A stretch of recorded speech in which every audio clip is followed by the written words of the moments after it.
There's more than one way to do something. I remember scrubbing a pan when I was maybe 8 or 9 years old. There was something stuck on the pan that wouldn't come off, and I just kept scrubbing it.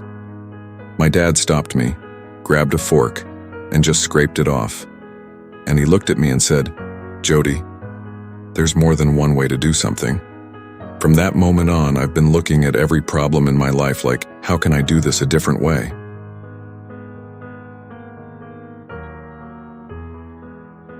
The hate will come at the same rate as the love.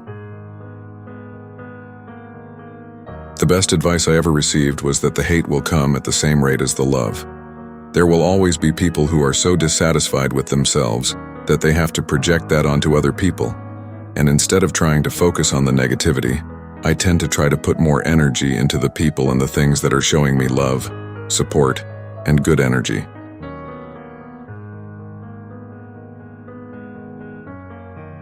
Do smaller loads of laundry. I used to work at a small grocery store, and before moving away to college, I asked the store manager, "What's the number one thing that I need to know about going away to college?" And he said, "Do smaller loads of laundry. Your clothes will come out cleaner."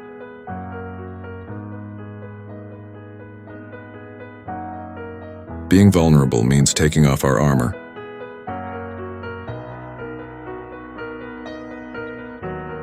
I was talking with my therapist about how I didn't mind being vulnerable as long as I knew the other person would be warm, that they wouldn't judge and all of that. And she said, "That's not vulnerable.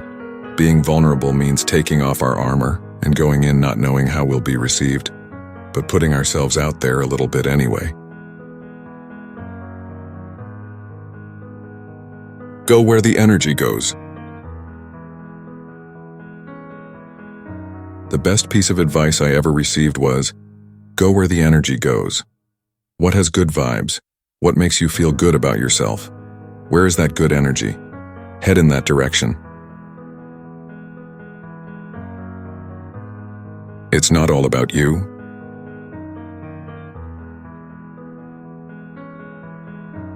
The best piece of advice I was given was, "Shanita, it's not all about you." When I'm in a situation where a tough decision has to be made and it feels personal, I remind myself, it's not all about me, and that I'm one piece of a bigger universe that's at play right now.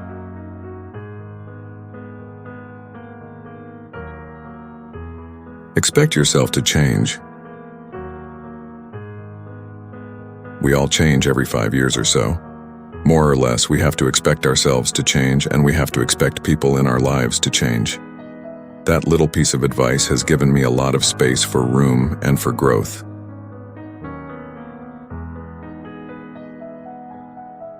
When people show you who they are, believe them. When people show you who they are, believe them. Far too often I have seen us try to recreate who we want people to be, only to later find out they are exactly what they've been demonstrating. Pace out your self-improvement. Don't be so overly involved with your self-improvement. Accept the gifts and abilities that you have, and don't spend so much time trying to develop new ones that you sacrifice your gifts. Be yourself. It's okay to say, "I don't know." Something I've benefited a lot from is telling yourself, "I don't know." And that's exactly where I should be when I take that first step. I'm as ready as I ever will be. I'm going to do it, and I'll know more after.